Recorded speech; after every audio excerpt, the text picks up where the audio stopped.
look at the end of Exodus chapter 5 and the first verse or so of Exodus chapter 6.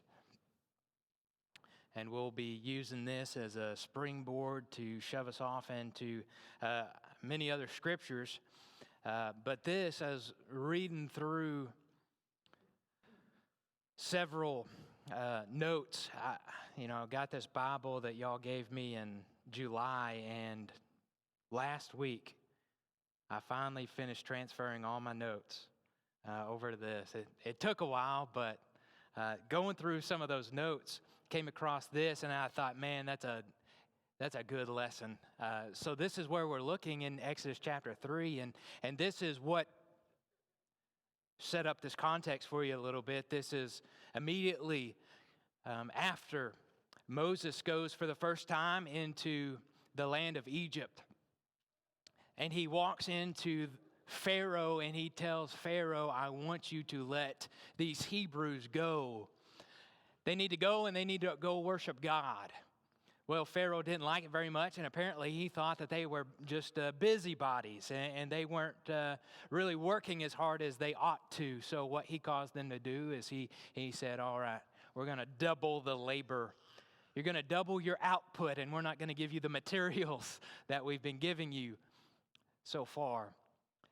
Well, you can imagine how the Hebrews reacted. Here's this man who's been gone for 40 years, and he comes back, and he thinks he's going to show us what to do. How dare him? All he's done is made us even more miserable. So as we see here at the end of Exodus chapter 5 and into Exodus chapter 6 is the conversation that Moses has with these leaders of the Hebrews, Moses' conversation with them, and then after that, Moses complains to God.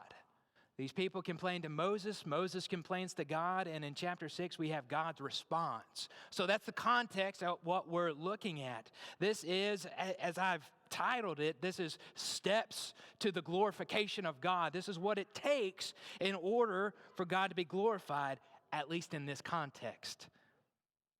This is what is happening. And step number 1 is you got to start stinking. All right? You have to stink. This is what leads to the glory of God. Now, I'm not, okay, all right. Go home and shower, all right? That's not what we're talking about. But this is what the people said about what has happened because of the words that Moses spoke. Let's go back and look at verse 20. They met Moses and Aaron, these foremen of the Israelites. They met Moses and Aaron who were waiting for them, and as they came out from Pharaoh, and they said to them, the Lord look on you and judge, because you have made us stink. Because you have made us stink in the sight of Pharaoh and his servants, and have put a sword in their hand to kill us. Because of you, we in the sight of these Egyptians, we stink. We have become a stench to them. They don't like us very much anymore. You make us stink. Thinking about that, man, how true is that? We look out in the world, Christianity, even more than ever before, has become stinky. It's not very popular to stand up for what's right. It's not very popular to do the right thing anymore. It's not very popular in the eyes of the world to say that something is unacceptable in the sight of God. Some people say that it's not politically correct. Some people say you're a bigot. Some people might say that you're not understanding enough or you're not compassionate enough. In the eyes of God, so often standing up for the right thing and doing the right thing, in the eyes of the world, it makes you stink. It makes you stink a little bit. A passage that came to my mind first, thinking about this idea of stinking to the world, is a passage that we are about to talk about in a couple of weeks on Sunday morning in 1 Corinthians chapter 4. You remember 1 Corinthians chapter 4, Paul was defending his ministry. And at the end of this elaborate explanation of all the things that he has gone through and is going through for the sake of God and his ministry, it says this in verse 13. When slandered, we entreat. We have become and are still like the scum of the world, the trash, the refuse of all things. In the eyes of the world, we have become scum. We have become this detestable thing that people don't want anything to do with. We become trash. We're thrown off to the side. In the eyes of the world, so often, when you are doing the right thing, you become a stench. You start stinking to the world, and they don't like it very much. I'm reminded of Hebrews.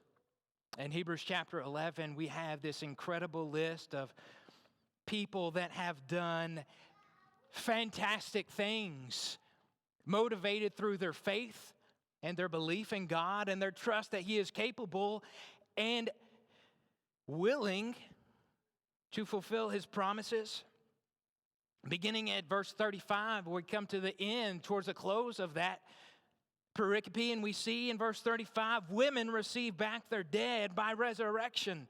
Some were tortured. Again, we're talking about people who are living a faithful life. These people have become a stench to the world. They were tortured, refusing to accept release so that they might rise again to a better life. Others suffered mocking and flogging and even chains and imprisonment.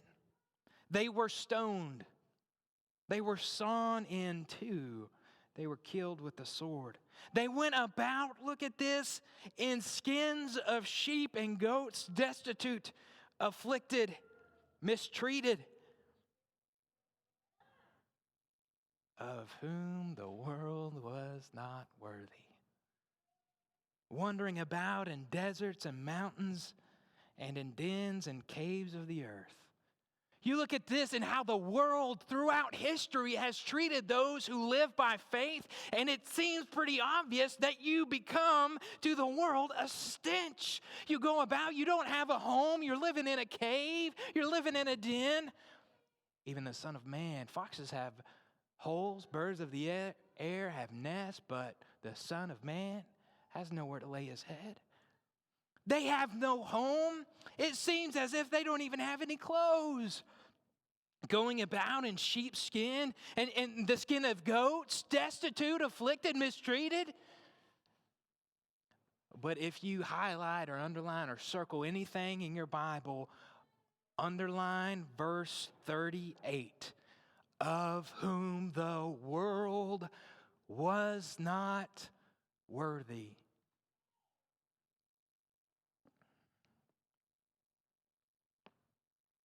Of whom the world was not worthy. How did the world treat them? Like they stunk. How did the world take care of them?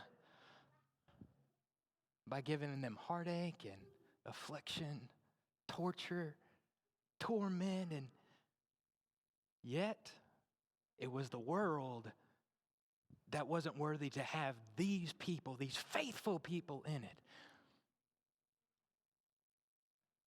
Step one to God's glory is you've got to get stinky. You can't blend in with the rest of the world.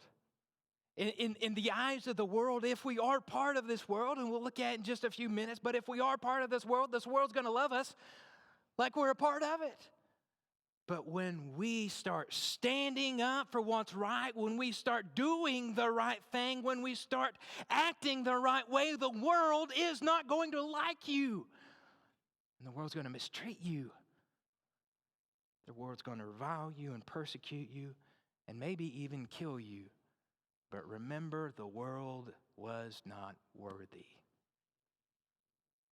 Start stinking. Let's go back here to Exodus chapter 5.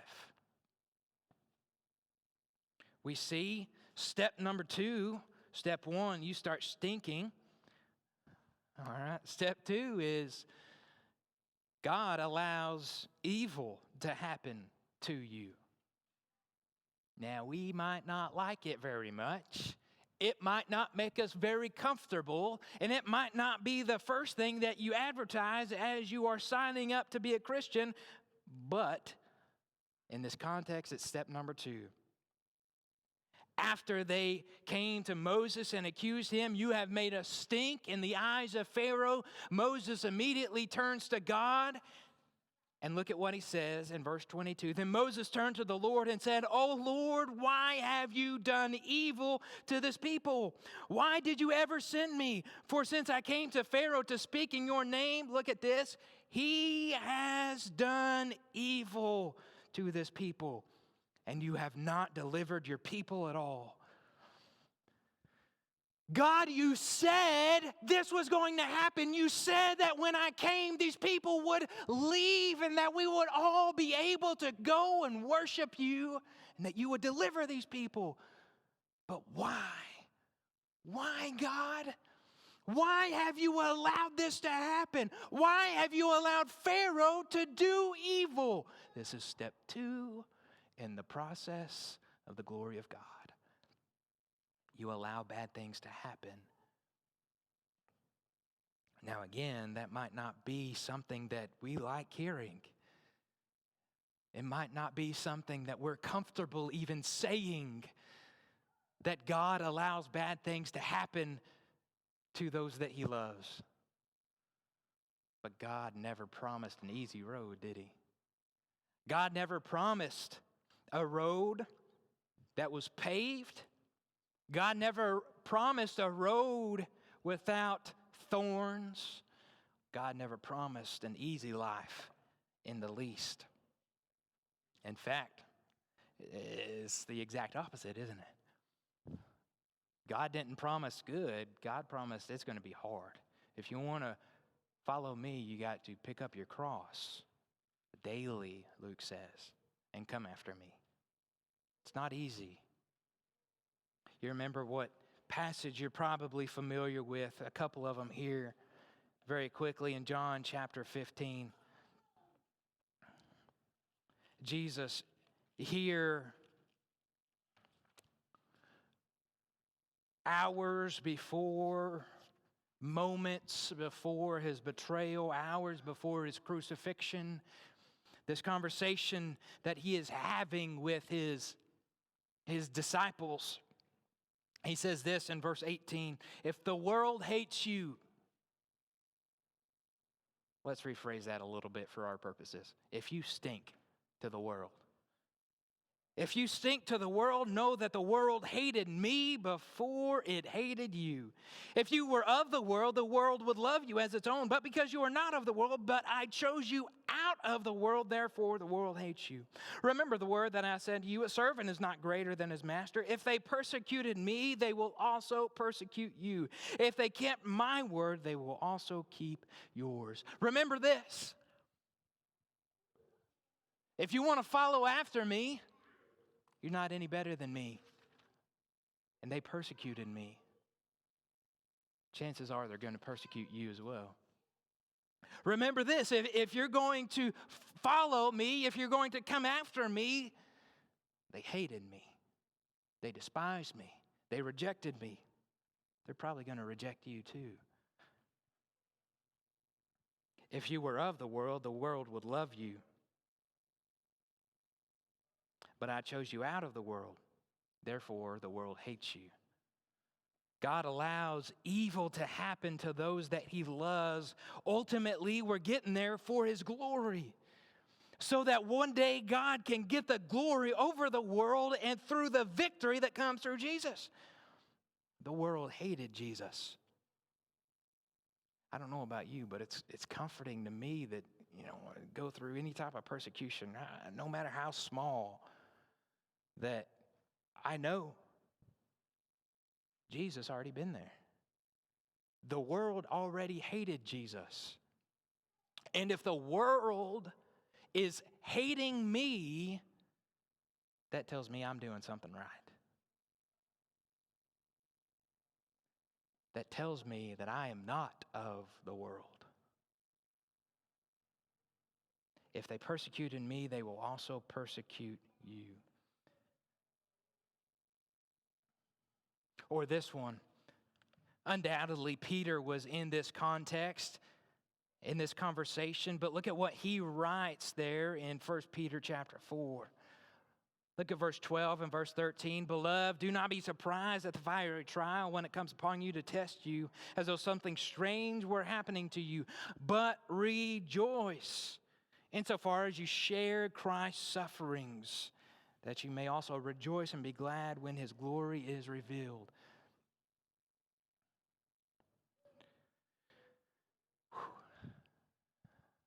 It's hard to do sometimes, isn't it? Rejoice. When you're going through difficulty, when you're going through ridicule, whatever it is, to rejoice, to go through it with a smile on your face, to enjoy it almost. That's a tall task, isn't it? But we can go through a difficult trial and persecution with a smile on our face because what he says right here at the beginning of this book, 1 John chapter 1 and verse 8, though you do not see him, you believe in him and rejoice with joy that is inexpressible and filled with glory. I can rejoice as I'm being persecuted with joy that is inexpressible, with joy that cannot even be put into words, because I know I've got something better coming. I know that Jesus has gone to prepare a place for me, and that as I go through persecution, verse 13 tells me if I suffer with him, I may also be glorified with him. You get it? Step 1, you stink. Step 2, bad things happen. Evil happens. Then step 3 is sit back and watch the show. Sit back and watch the glory of God begin to unfold. So they come to Aaron and to Moses. They complain to Moses, and then Moses turns around and he complains to God, and listen to what God says. Very briefly, chapter 6 and verse 1. But the Lord said to Moses, now you shall see what I will do. Now you're going to see what I'm going to do. You made us stink. God, you allowed evil to happen to us. And God's simple reply is, now you're going to see. And ultimately, we understand, we see the big picture. We see what has happened in just a few short days, month. We see the darkness, a darkness to be felt. We see locusts everywhere. We see frogs. We see hail. We see death of cattle. We even see death of the firstborn. We see how God is getting the glory through evil and through a people that in the eyes of the world begin to stink. Sit back and watch God get the glory from an awful, awful situation. But like we've been doing all night, this is so true of us. The world doesn't like you. The world is mistreating you and doing evil to you. Now just watch. Sit back and watch. Watch what God is going to do. I love this passage that Paul writes in 2 Timothy